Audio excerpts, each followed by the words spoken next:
Welcome, everyone. Welcome to this session organized by the Inter-American Institute for Global Change Research on building science diplomacy capacities and a transdisciplinary network of early career researchers across the Americas. My name is Dr. I am the founder of Dip Global.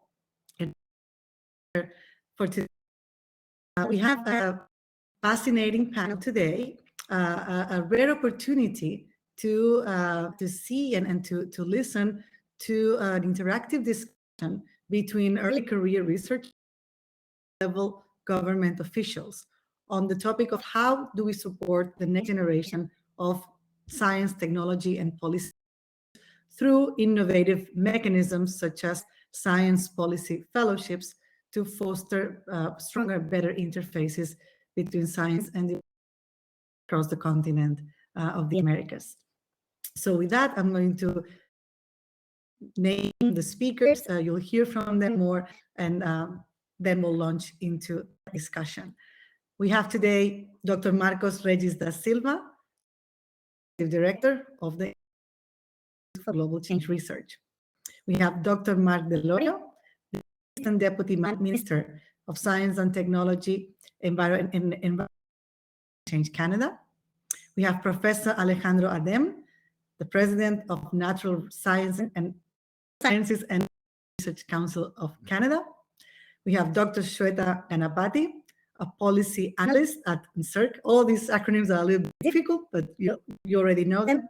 And she's also an IAI STEP Fellow and a former MITAX Fellow. What all of these fellowships they are about. And last but not least, we have Anna Watson, who is a PhD candidate of Calgary and also an IAI STEP Fellow. So before we launch in, I would like to know, and so who's in the audience, and what do you think, how familiar you are about these topics of science, diplomacy, and fostering interfaces. So for that, we're going to launch a quick poll. So if we can have the poll.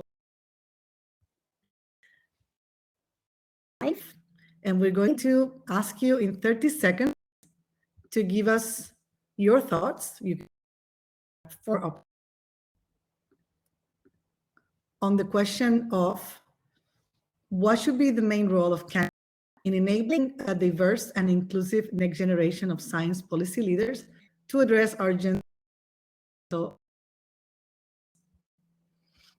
we're going to give a few, see what our audience thinks about this. Okay.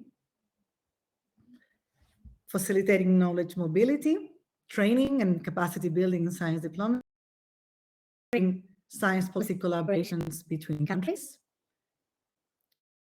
diversity and attracting talent from other countries, or that Canada shouldn't have a role in this. But luckily, nobody thinks that so far.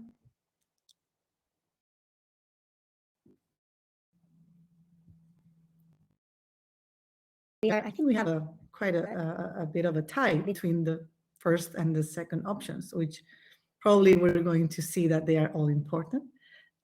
So thanks all for your participation. We are going to discuss the topic of building science policy interfaces at two levels.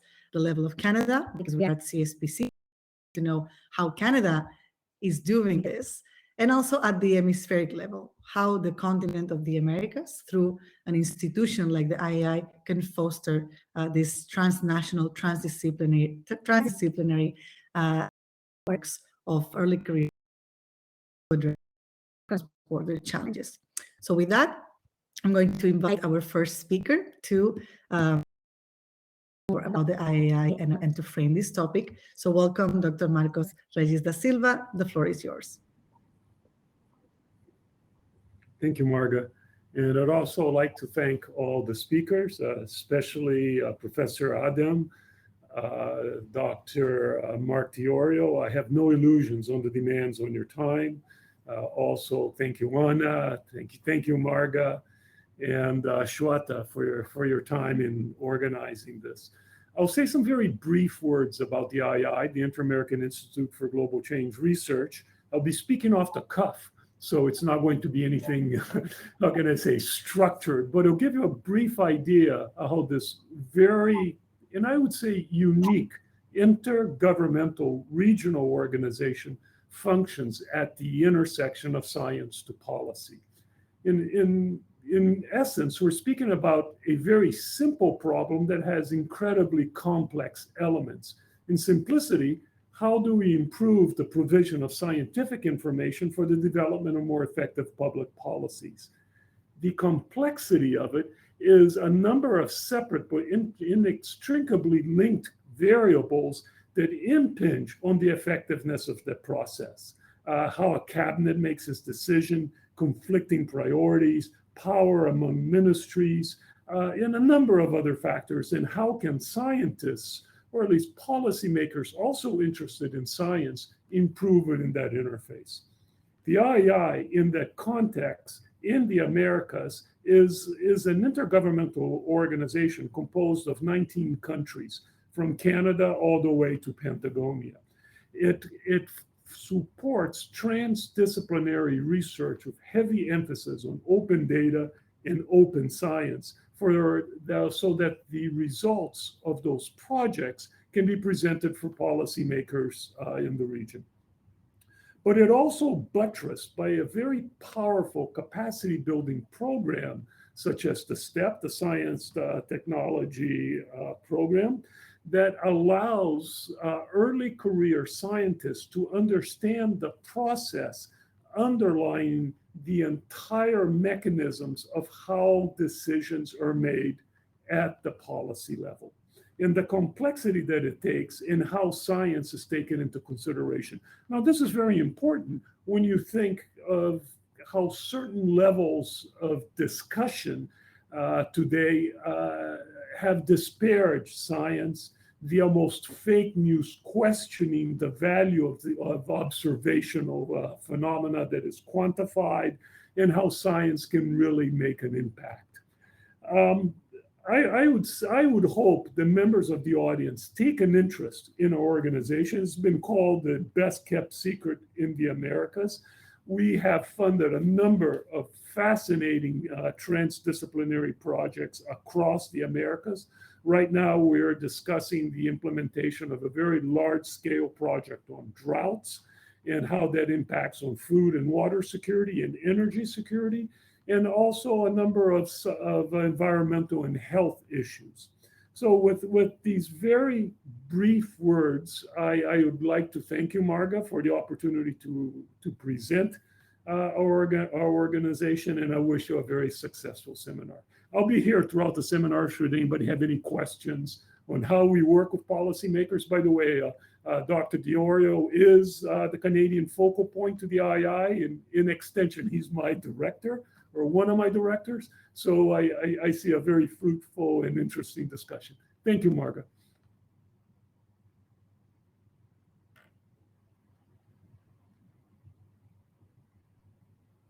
To our next speaker, Mark Delorio, who, as you well said, is the representative of Canada to the IAI, and therefore can give us a little bit of an overview. What is the role of Canada and the Canadian government in fostering these relationships and networks in the Americas, and specifically, if you can speak about how are you focusing on the connection and the networking of the next generations of science advisors and science policy interface experts of global environmental change. So welcome, Mark. You have the floor. Okay, thank you very much. And I want to thank you as well for the invitation today. I think this is a really great event. And I guess as I'm answering the question, first I would like to share some reflections on science policy, because fundamentally, this is what we're talking about. And just from my experience, I mean, I started working for government a number of years ago as a research scientist in climate change. But then I've had a number of roles. I worked as a regulator in the federal government of Canada. I worked as in a policy group within the energy sector. and then I've worked in a number of different areas of science. And when you think of science and policy, you have to think about, we're really coming at it from different values. And that's really important to understand, because we talk about the connection, we talk about the bridge as though it was an infrastructure piece, but ultimately, when you think of science, we have values as far as, looking for precise answer to solve a problem. We're looking for, we need some time to do the work. We're looking for results that we deliver, publications that we do. But when you think of policy and working in the policy world, as opposed to looking for precise answer, you're looking for options, and you're seeing science as an input into your decision making. You're looking at answers yesterday as opposed to 2 years from now. You're looking sometimes at announceables and things you present to ministers, for example, as opposed to the deliverables and the work that will need to be done after. So just realizing the different values of science and policy is hugely helpful as we think about both the experience that we seek in our career in order to really bridge science and policy. And I'd argue that doing that properly is essential for, not to overstate things, but for the survival of humans on the planet. We're looking at climate crises and everything that comes with that. So we do need to find the right way to inform policy with science. With respect to Canada's role, I'd like to talk about 4 elements. First, our role in the IAI, our role in facilitating partnership. Thirdly, I'd like to talk about relationships and training and how important that is. And then more broadly, I'd like to talk about values that Canada can bring and work with others on in developing. So Canada is an active member in the IAI. We've joined right from the start. This was a founding member in 1992. And we work with other countries, alongside other countries, to enable close collaboration. Environment is a fascinating world. Environment, when you look at sciences that tend to be very reductionist in their approach, and you look at the precise problem, you reduce it to the smallest form.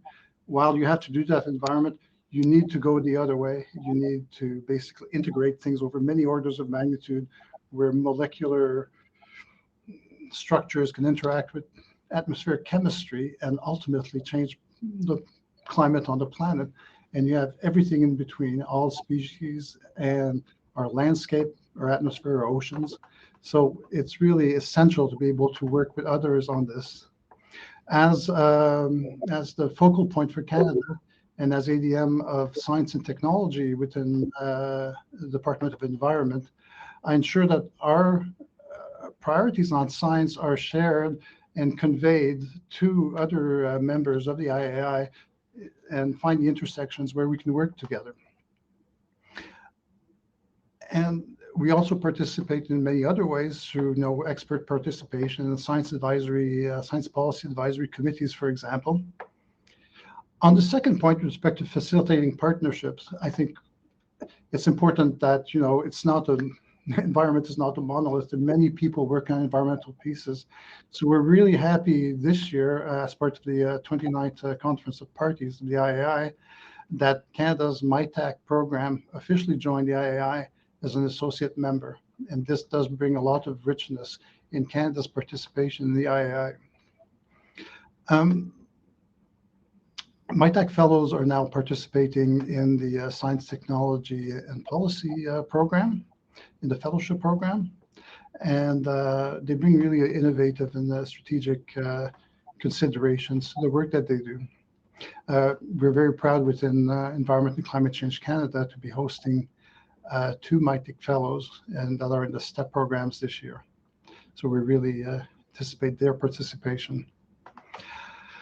We also, Canada does participate in the science programs as principal investigators. So we have many ways in which we participate in the program. As well, we recognize the value and the importance of relationships from scientists from different countries. Science is one of these universal language that needs to inform policy throughout our communities and throughout the world. And science is much like any other business area, whether it's economics. When you go abroad, in order to really be able to have agreements, you need to often build a relationship. And I think science, and I think of my own relationships I built in my science career that still today come into my work. So the type of relationships that the II does offer, I think, is something that's very rich and that will help us in the long run, not just in the short term. I would like as well, on the fourth point, to talk about the values aspect of things. So in Canada, we are working a lot on reconciliation with Indigenous nations. And it is something that throughout the Americas, everyone is doing, and I think sharing our experiences. When you think of Indigenous knowledge, you can think of Indigenous knowledge, and you should think of it as a knowledge system, just like Western science is a knowledge system. And you could argue that social sciences is also a different knowledge system. We need to be able to braid these respectfully together in order to achieve the best solutions possible. So this is a challenge and something that we are working on actively, and sharing experiences across the Americas is really important. It is something that Canada does bring to the fold. I think on other issues of values, I'd like to mention, Canada does have a science integrity policy, which has a lot to do with open science and open data. So again, the sharing aspect of what we do, so that we are better able to mobilize the entire innovation system in order to address the big challenges that are facing us. Science integrity is also a commitment on the part of the government of Canada to use science to inform its decision, inform its policies, its regulations, its operations. So there is something at the federal level that every department has adopted is implementing. And it is about the way we do our science as well, and making sure that it is open. So really, in kind of summing up, those are the kind of four elements. So being part of the II is important. Bringing partnerships is really important. Working with the next generation of researchers is essential because it does. And ultimately, as I say, so thank you very much for the opportunity, and I'll stop here. Thanks. Mark, for illustrating so well why device and tool for diplomacy and this universal language, and also why we need to work together, because all challenges are transboundary and no borders, and also for your focus on the next generation, and we're going to go now deeper into that. Before I introduce the next topic, the next question for the next speaker, I want to remind everyone that you can use the Q&A function for your questions, and we're going to have some time at the end for questions. And we're going to have an interactive part. So this is a first panel, but the second part of the session is going to be in breakout groups, so you'll be able to have some interactive time as well. So stay tuned for that. So let's continue. Our next speaker is Alejandro, and he is going to talk about how Canadian organizations, so like CERC, can benefit. So what are the benefits for institutions to host this science policy fellows and this to be part of those programs? And specifically, if you can tell us about your with MITEX fellowship. So Alejandro, the floor is yours. Thank you. Thank you very much. I want to thank the organizers and all the panelists. This is certainly a topic which is near and dear to my heart. And the fact that we're coordinating, collaborating across the Americas makes it especially exciting for me. So maybe I should backtrack a bit to talk a bit about the MITEX fellowship program. So I was the CEO and scientific director of MITEX when we launched that program. And the original motivation was to create a program in Canada, Canadian version of the AAAS Fellows Program in the United States.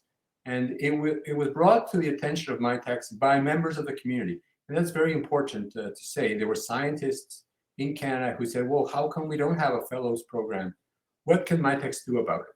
So MITEX, as an organization that is focused on delivering programs, we took the challenge and we created the Science Policy Fellows Program, which is an interesting matchmaking process between people who are graduating, students, postdocs, and government positions within the realm of policy, and which also includes the training.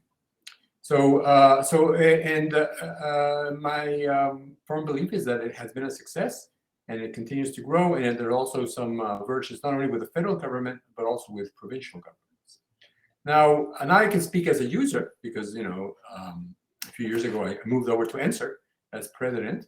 And what I found is that NSERC was availing itself of the MITEX Science Policy Fellows programs.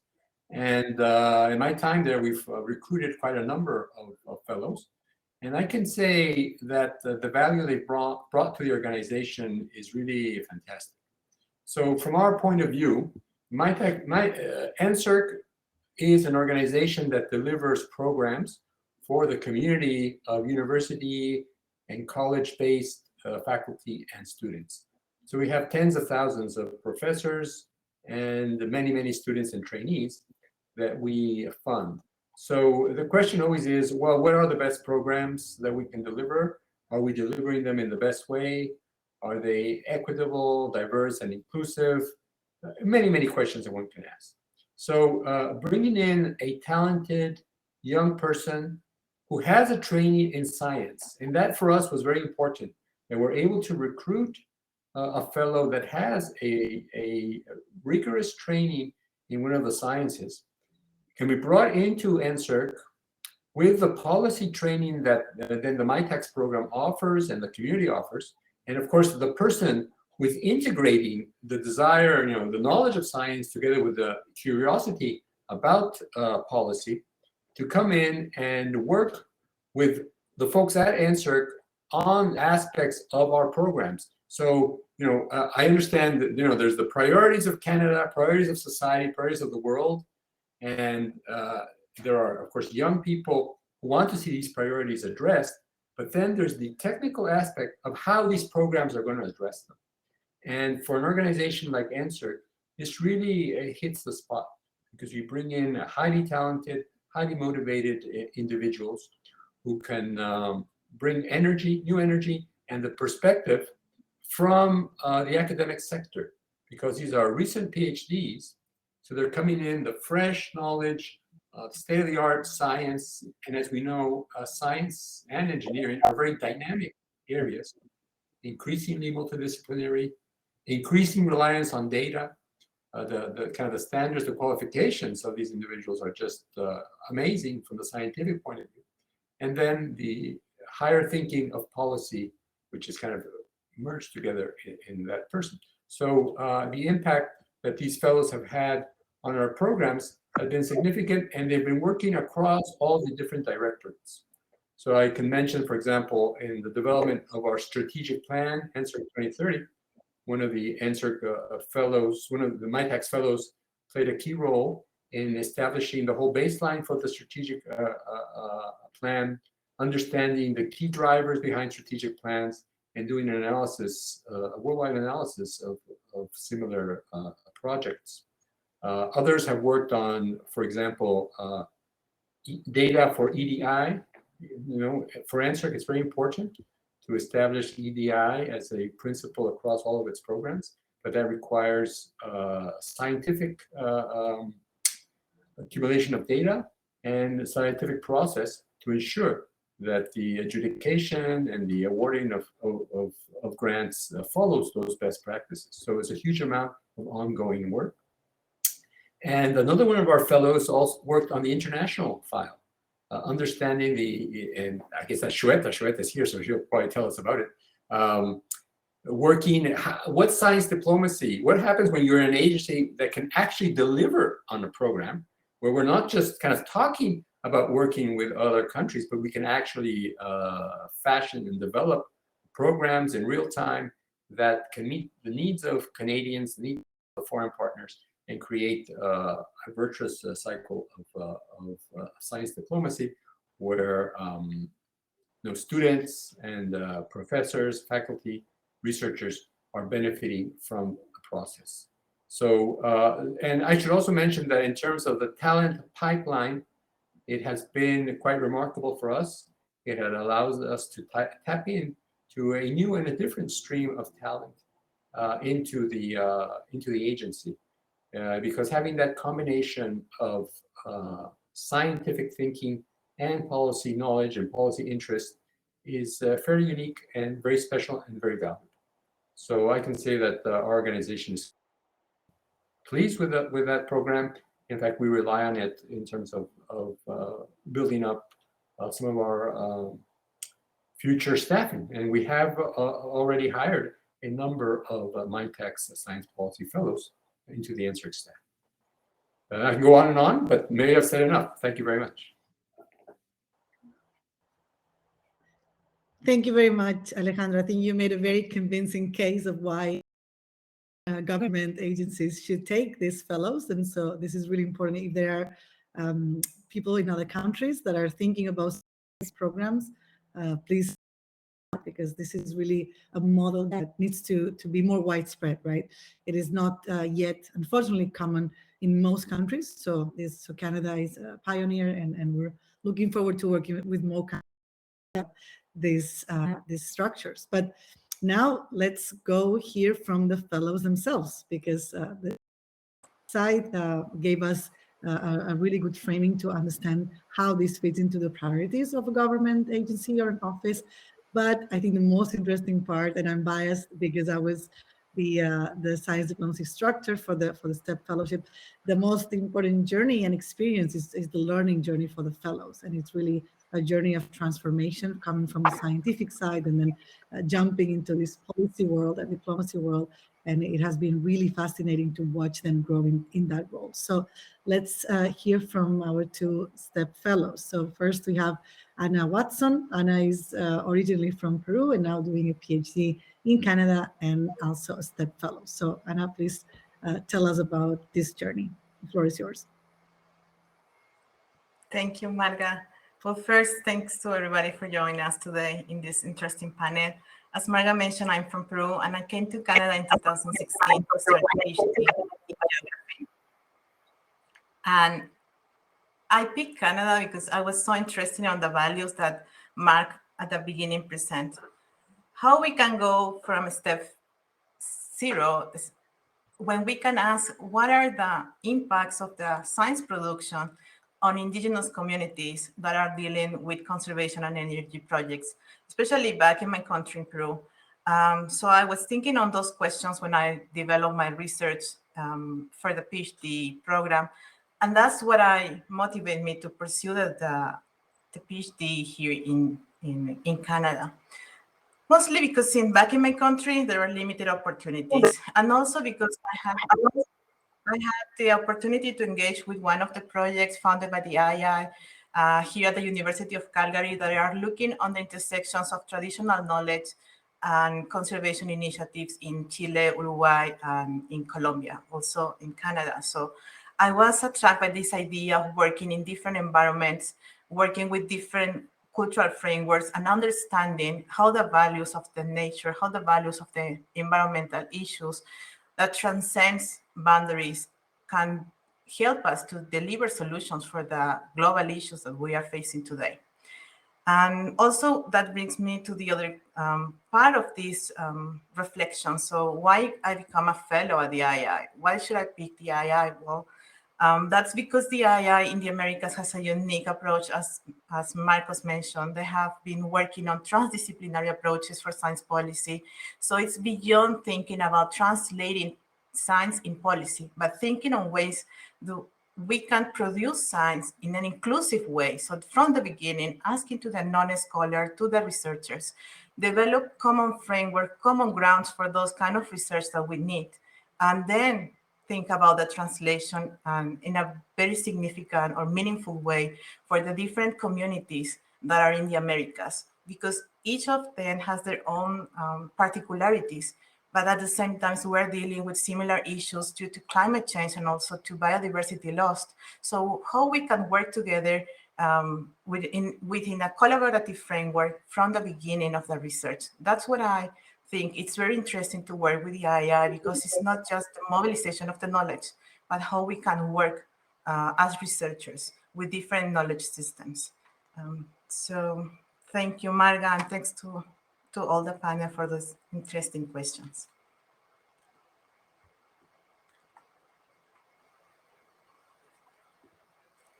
Thank you very much. It is really important, I think, to get your experiences and your feedback about these programs, improve them and make them better, and as I was saying, more widespread. So thank you for that, for your experience. And so last but not least, we have our second fellow, Shweta. She has been instrumental, I would say, in strengthening this collaboration between IAI and Canada, already very strong, but she has been fantastic as a fellow and also as a fellow. So you have the two hats. So please, Shweta, tell us about your experience. Thank you, Marga. I just want to say it's such an honor to be a part of this esteemed panel at this conference. It means a lot to me. So thank you for having me here. So I think I will talk about three aspects of my background: my MITAX fellowship, my time at NSERC, and of course the STEP fellowship of the IAI. So I heard about the MITAX Canadian Science Policy Fellowship back in 2019 when I was working as program manager for the Canadian Science Policy Centre, CSPC, who is hosting this conference. Now, as someone who had recently moved to Canada from the United States, where I did my PhD in chemistry at the University of Maryland, CSPC was my exposure to the world of science policy in Canada. And CSPC 2019, the conference, was the first time that I met the MITAC Science Policy Fellows. And I was really drawn to this group of 20 or so fellows who seemed to be at every session, asking incisive questions, and just appeared to be a highly motivated, group of scientists who had just entered the public service and, wanted to make a difference. So I was very inspired by these people, and that's basically what drove me to put my name in the hat and apply to this program. And with a lot of encouragement and support from my supervisor, Mehrdad Hariri, the president and CEO of CSPC, who even helped me prepare for the interview. So through this fellowship, I was matched, as Alejandro mentioned, it's a matching process. So I was matched with NSERC. And I still remember the interview vividly because Dr. Adem and other members of NSERC senior management were our interviewers at this, and a highly intimidating experience for interviewees like me.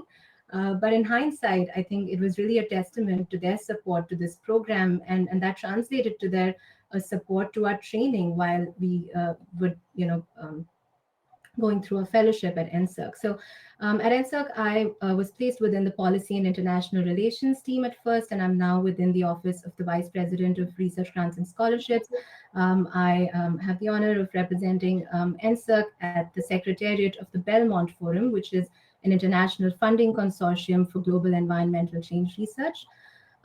What I love about my work at NSERC is that it really allows me to draw from the various elements of my background. So, for example, my scientific training is as a chemist, so I can draw on that when we have specific calls related to chemistry. I have lived experience within the research ecosystem as a student, and this is the community that NSERC serves, as Dr. Adam mentioned.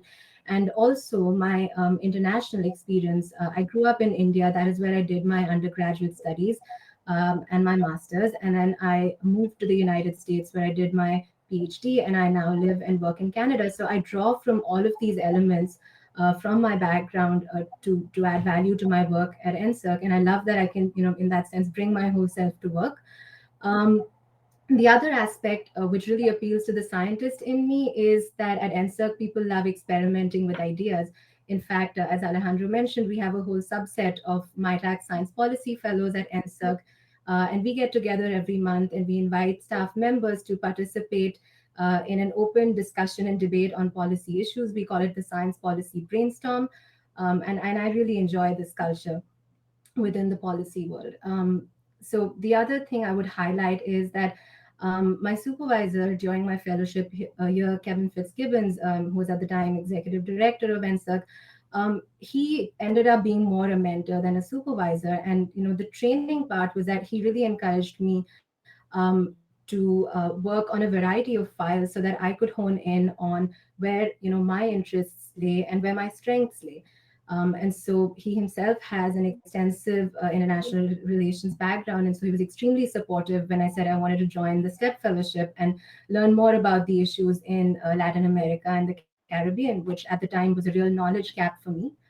And so, when I look ahead, I think about what I would like to work on in the future. I would say that these two fellowships, the MyTax Science Policy Fellowship and the STEP Fellowship, have really sharpened my understanding of what motivates me and what am I good at and what can I contribute to in this world of science policy and science diplomacy. So definitely post-secondary education, research and training, which is the mandate of NSERC, and my own background as a former trainee is something I care deeply about, especially modernizing the PhD and postdoctoral training to align it with the changing job markets. I think that's a really important issue that I care about, and I love that I get to contribute to that, while working at NSERC. And a second area that I discovered through the STEP Fellowship is, science diplomacy and how it can be a tool, in the hands of scientists to address global challenges. And of course, here I will give a huge shout out to Marga, Dr. Gwalsoler, who was our instructor this whole year and really helped us understand how the worlds of science and diplomacy can be linked. And of course, how they're also culturally distinct, and there are languages to be learned to communicate in these two worlds, and how we as scientists can act as effective liaisons, to ultimately serve society through science. And so, I had the great privilege of interacting with fellows from Mexico, Argentina, the United States, and of course, Canadian fellows who joined this program. And you'll meet some of these people in the breakout rooms shortly. So, yeah, I'm really enjoying my work in this, space of science policy and science diplomacy. And I'm really glad that I was able to benefit from these fellowships. So pass it back to you, Martha. Thank you. Thank you very much, Shweta, for this passionate account of your journey. It has been really fantastic working with all of you. And I will just say a word about the program, because some people in the audience that might not be familiar with it. Those two programs that Shweta was talking about, the National Fellowship, in a way, fellowship is the Canadian Fellowship. Comes in and it overlays a layer of training in science policy, science communication, science diplomacy. And the value in there is that the fellows get networked and matched with fellows from other countries to look at the same issue from different perspectives, different disciplinary perspectives, different national perspectives. And it really changes the way they see the issue when they come into contact with all the other perspectives from the rest of the country. And as we were saying, all of those challenges are transnational, so there is no country that can solve them alone. But it's really important to engage with people at your same level in different countries, so we can build those bridges, and also the cross-cultural understanding. It is very important that science collaboration is not just about the scientific facts; it's about the people and how well we can interact in a cross-cultural fashion.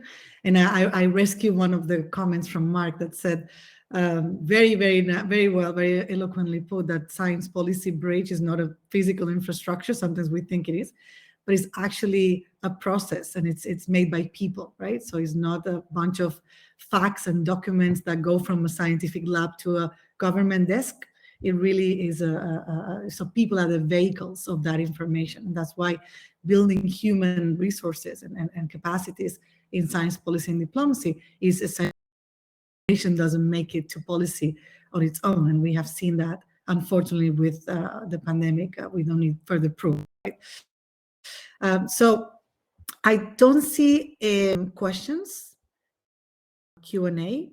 Maybe people are eager to launch into the breakout rooms and ask our fellows more questions.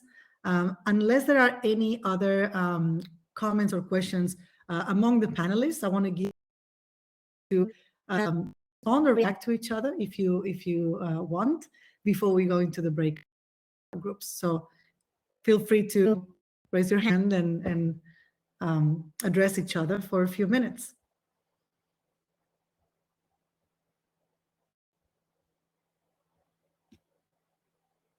Perhaps I want to Anyone? add something else, Marga, because I'm sorry, this is my hand. Yes, Anna, go ahead. So I just wanted, after hearing all the comments from the panel, and also from this morning at the sessions, what is the future for the science policy and also for science diplomacy? We think that we're people, we're researchers, there are policymakers, but there are also institutions.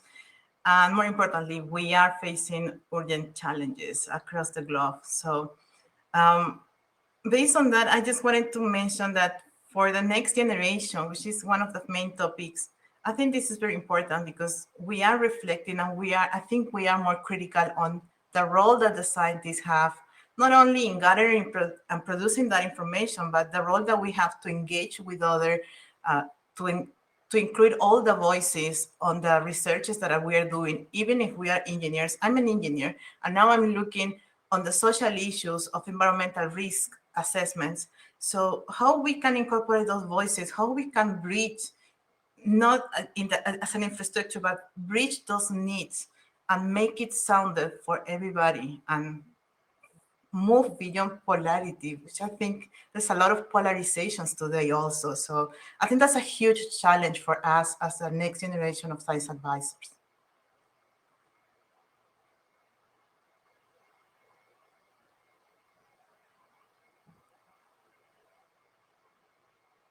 Thank you.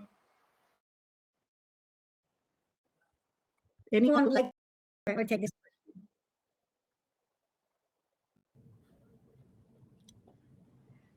We have 1 minute, so anyone wants to have Yeah, a minute of glory? perhaps share.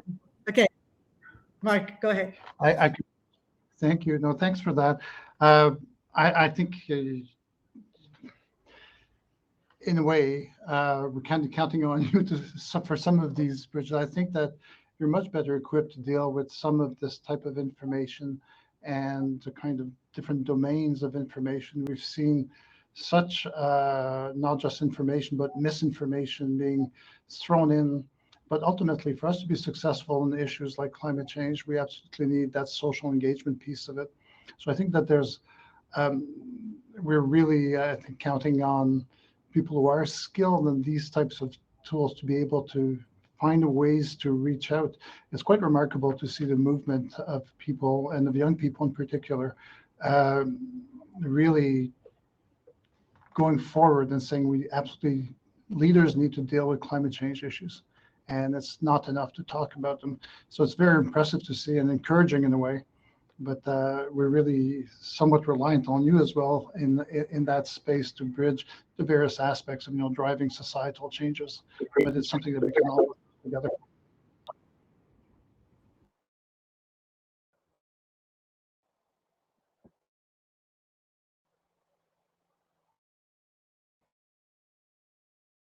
Very much, Mark, for answering. And I just see 2 questions on the chat. So before the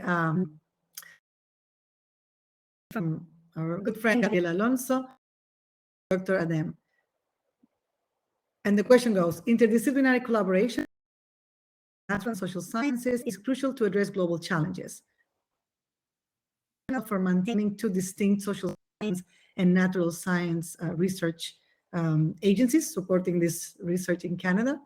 And can you share how Canada improves interagency collaboration to identify research opportunities? So that is a challenging question for you. Yeah, Alejandro. no, absolutely. Yes, so in Canada, the agencies are given specific mandates in areas in which they can fund research. And our mandate is on natural sciences and engineering. However, we understand that in modern science, there is a convergence between the different disciplines, and interdisciplinary or transdisciplinary research is very important and at the forefront of many, many, many important developments. So to that end, Canada created the New Frontiers in Research Fund, which is under the supervision of the Canada Research Coordinating Committee. And the purpose of this fund is to support projects which cannot be supported by any one agency. So there's the natural science and engineering, social sciences and humanities, and then there's the health, the 3 agencies. So their proposals, which are transdisciplinary, risky, novel, original, are funded through that program. And there are 3 different streams where this can happen. Transformation, there's exploration, there's the international stream. And there'll be some very interesting interdisciplinary projects announced very soon, building on what has already been funded through that. So that's absolutely an interesting question and very important as we go forward. And so the folks, I guess, are seeking to address that increasingly over time.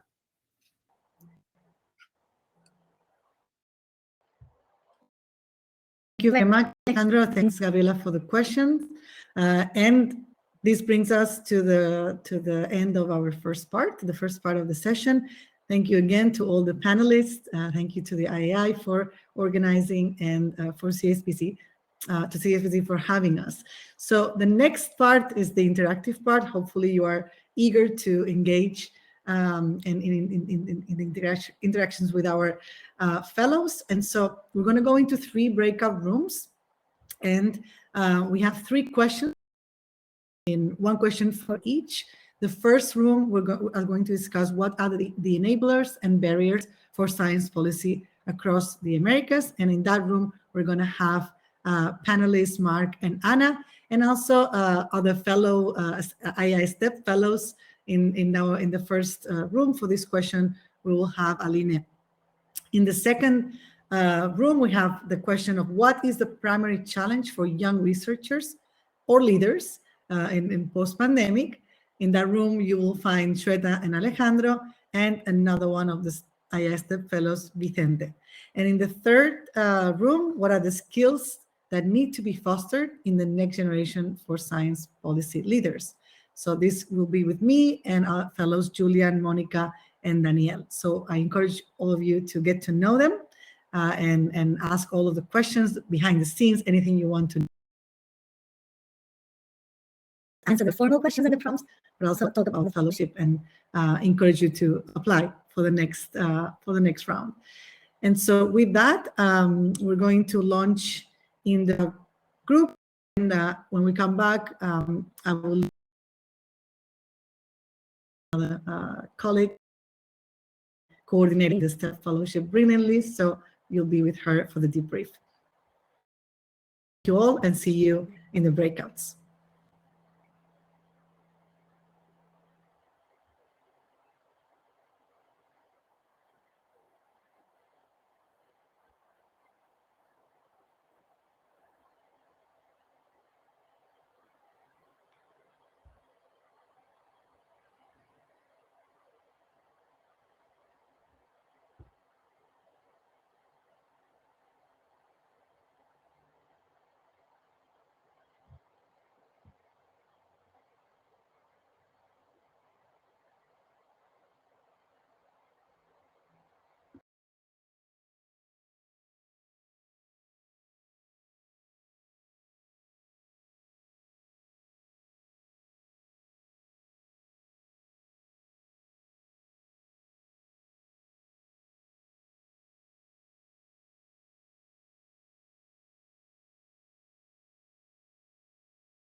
Hey, Marcos, did you want to pop into a breakout room, perhaps with Mark and Anna?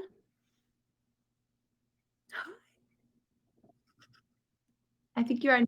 But you know I'm here. I figured you were lurking over there. I see him talking to someone. I'm going to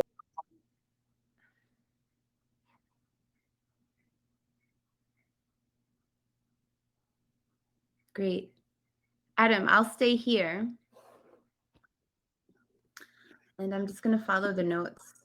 And I think it looks like Margaret may have mentioned, but none of the attendees are listening right now, correct? Yeah, okay. She might have to leave at the very end. So she might leave the the plenary and the conclusions to me, so I can just stay here in the preview if she's not, in fact, able to return. Thank you, Adam. All right.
Adam, are you there?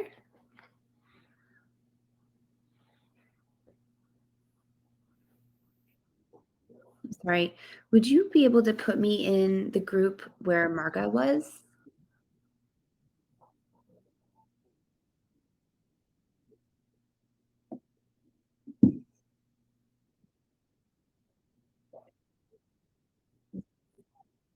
Yeah.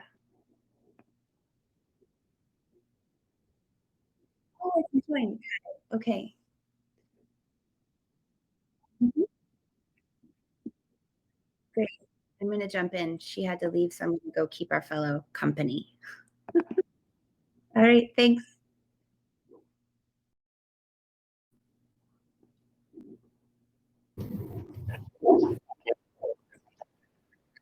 Okay, go ahead.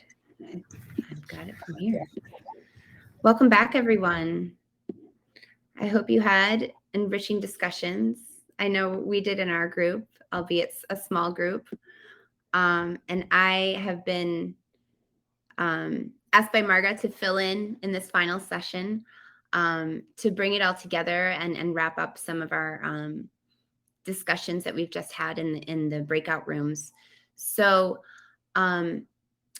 if there are any outstanding comments, I guess, from our panelists, some of the takeaways that you would like to mention, I would like to invite you to share from your groups before we maybe do a little more of a comprehensive wrap up. But I guess I'll start with the first group where the question was, what are the enablers and barriers for science policy across the Americas? So Mark, Anna, Aline, if you have any, oh, Aline is not here, but Mark and Anna and Marcos, if you have any comments that you'd like to share, please go ahead.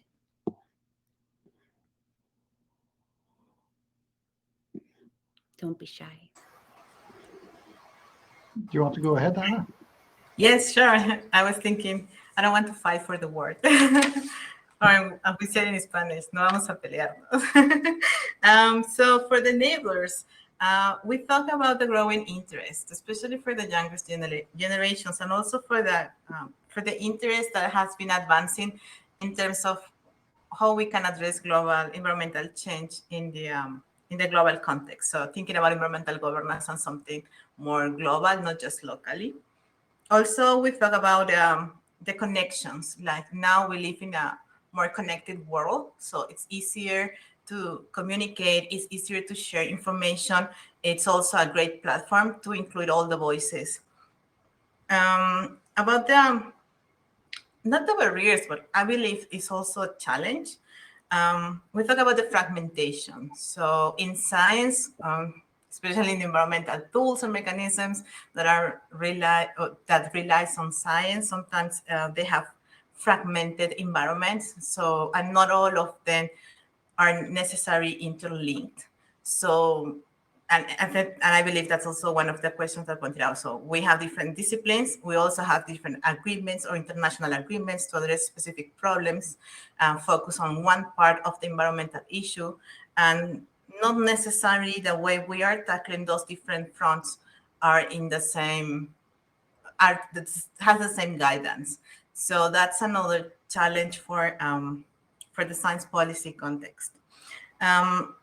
Then when we want to focus on the Latin America and the Caribbean regions, so we can also believe on there are some restricted resources that are different in a developed country. And that also affects the continuity of these programs. So what happens once the research or once the funding are finished? So how we can support young scientists beyond these short temporalities or short efforts. So how we can make it more sustainable at the middle or also in the long term. Well, and as a final commentary, we also had the role of the artificial intelligence that maybe also brings new opportunities to join different issues to try to explore the complex data that we are now dealing because of this opportunity of connecting, of having more information. So it's also a challenge in the sense that we need to be prepared to have the expertise, the human expertise, but also the technology expertise to deal with these complex databases and to try to develop those capacities in the different countries that has uneven access to technology and software tools. I don't know if Marcos, you want also to add something? I think I did a great job there summarizing what we heard. Fantastic. Marcos, you cut out a little, but. No, I was just like to say, Anna, that I concur with Mark that your summary was excellent. Thank you, Anna, for that excellent summary. And as far as enablers and barriers, just touching again on the point that Marga made, where we're people, networks of people that are connecting institutions, but then the uniqueness that the future generation has is then, how to integrate technology and use technology to our advantage to really leverage those personal connections. And I think we talk about that a lot actually in our fellowship program. We focus a lot, we call them power skills, not soft skills, right? Because technology can do so much and take you so far, but then you need people and empathy and listening to take you that next step and really make those connections be meaningful and address the problems that we have. So let's move on to the next group. We had, the question was, what is the primary challenge for young researchers and leaders in the post-pandemic world? And that was Shweta and Alejandro with the help of Vicente, one of our fellows from Mexico. Shweta or Alejandro, do you have any overarching comments that you'd like to make and share with the rest of the group? I think Shweta should go ahead, summarize. Sure, glad to. Right, I think 4 main issues were raised in our room, and I'll just say we didn't have enough time to finish this discussion, which is just starting to scratch the surface.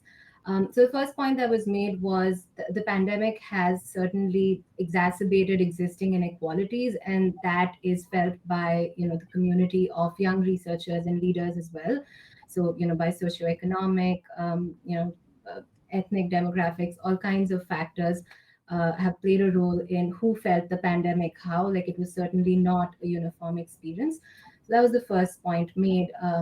The second point was that, of course, the pandemic has brought new ways of collaborating. We're here on this platform, all of us joining from different countries, but then also it has limited certain types of relationship building. And especially for students graduating, building those networks, getting their first jobs. So that has definitely been a challenge. And then a trend which is pointed out by one of the attendees was that students have become, or early career researchers have become even more conscious about the societal impact of their work, and wanting to make this type of impact has become a stronger drive. The pandemic has really brought on an existential crisis here. So that was a really interesting point that was made. And then we started to get really deeply into this discussion about screening for PhDs and the job market, and whether they're well aligned enough, and what do PIs need to do differently, or what training do students need, and are we really is Canada really capitalizing on this highly trained workforce? Are other countries in the Americas really taking advantage of this highly trained workforce? Do we have jobs for our PhDs, basically? So I'll close with that and pass it back to you, Kim. Alejandro, any comments you'd like to add? Sure. Yes. Yeah. So no, Shweta, the point here, I think, is about empowering young people, whether they be students or postdocs, to be able to have some control over their destiny. When we hear about the students who didn't know that you could access a program that would give you an internship, potentially, like the MyTech program, for example, they have internships with industry, not-for-profits, or that in other disciplines, this is handled differently.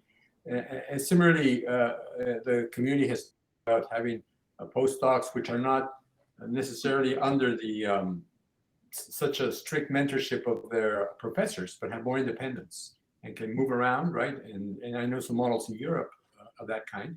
And again, where the transition into a company or private sector or public sector is kind of smooth. It's not an accident. It's not like the last resort, but something which is perfectly natural and planned. So I think those are the kind of the challenges that that have been identified. And this was illustrated in this breakout room. Thank you so much, Alejandro and Shweta, for that. And it reminds me of a comment that Shweta made during the panel, where she said the institutional culture at NSERC. And so that's where we have this juxtaposition of what the institution is doing to support this empowerment for the next generation. And I think NSERC is serving as a model, because Shweta said it herself. She can bring her whole self to her position. And that's what we need. We need, all of our capacities on full blast to address the problems. So, if you're passionate about something, if you have cross-cultural experiences and multiple disciplines from the sciences, and curiosity to try and have discussions with other people.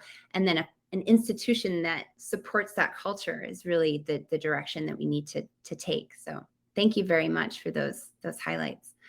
I'm going to recap group 3, which was focused on the key skills that are needed to be fostered in this next generation of science policy leaders, which is a common theme that we're hearing a lot.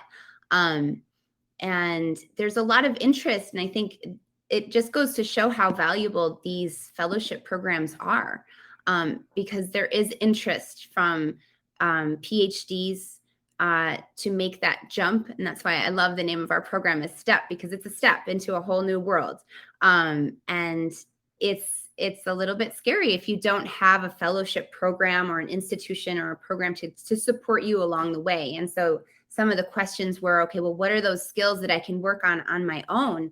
And a lot of it is trial and error. And some of the skills that we talked about were focused on transdisciplinarity. So really being able to take off your hat as one discipline and take your blinders off and listen to other disciplines and really work for ways to integrate those other disciplines and understanding differing approaches. And I would extend that to other knowledge systems, as we've mentioned on this panel, from indigenous knowledge systems, from community-based knowledge systems, not just scientific as well. And then the necessity to be a good communicator and networking and taking advantage of your networking.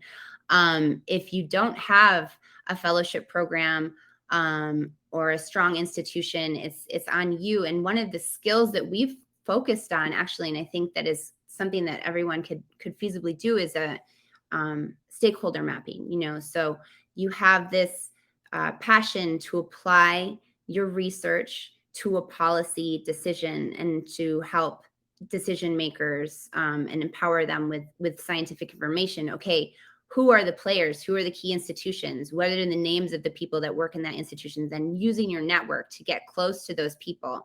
And that task of putting together a map is something that we work on in the fellowship program, but I think that's something that, in general, we could all do in any program and project and that we're working on. And then another skill that we talked about was flexibility, right? So we talk a lot about the policy world operates on a different timeline than an academic world.